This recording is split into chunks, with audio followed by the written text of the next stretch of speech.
بسم اللہ الرحمن الرحیم۔ کھجور ایک مکمل غذا ہے۔ کھجور کے بہت سے فوائد ہیں۔ کھجور کھانا سنت ہے اور اس سے جسمانی طاقت بحال ہوتی ہے۔ اگر کھجور مدینہ پاک کی کھجور ہو تو کیا یہ بات ہے، اور مدینہ پاک کی کھجوروں میں سے جو اجوا کھجور ہے اس کی تو عظمت کے کیا کہنے کہ رسول اکرم صلی اللہ علیہ وآلہ وسلم نے اجوا کھجور کھانے کی ترغیب دی ہے اور اس کے فضائل بیان فرمائے۔ مدینہ المنورہ میں مسجد قباء کی جانب ایک علاقہ ہے جس کا نام ہے عالیہ۔ اجوا کھجوروں کے وہاں باغات ہیں۔ یہ سب سے عظیم کھجور ہے اور اس میں ہر بیماری کے لیے شفا ہے۔ ایک روایت میں آتا ہے کہ 7 روز تک روزانہ 7 اجوا کھجوریں کھانے سے جذام یعنی کوڑ کے مرض میں بھی افاقہ ہوتا ہے۔ پیارے آقا مدینے والے مصطفیٰ صلی اللہ علیہ وآلہ وسلم کا فرمان عالی شان ہے، اجوا کھجور جنت سے ہے اور اس میں زہر سے بھی شفا ہے۔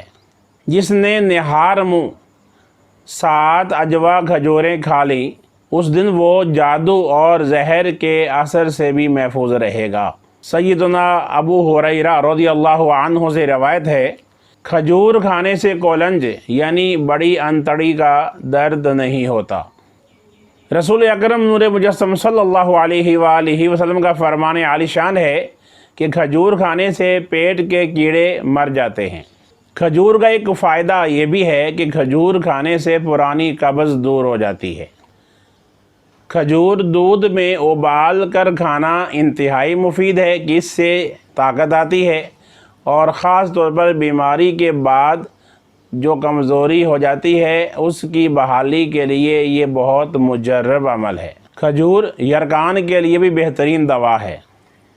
ناظرین، یہ ہیں کھجور کے کچھ فائدے جو آپ کے سامنے بیان کیے۔ اس طرح کی دیگر اسلامک اور انفارمیٹیو ویڈیوز کے لیے آپ ہمارے چینل کو دیکھتے رہیے۔ اگر سبسکرائب نہیں کیا تو ابھی سبسکرائب کر دیجئے اور بیل آئیکن کو بھی دبا دیجئے تاکہ آپ کو ہماری تمام آنے والی ویڈیوز کا نوٹیفیکیشن بر وقت ملتا رہے۔ اللہ تعالی ہم سب کو کھجور کے فوائد سے مستفید ہونے کی توفیق عطا فرمائے، آمین۔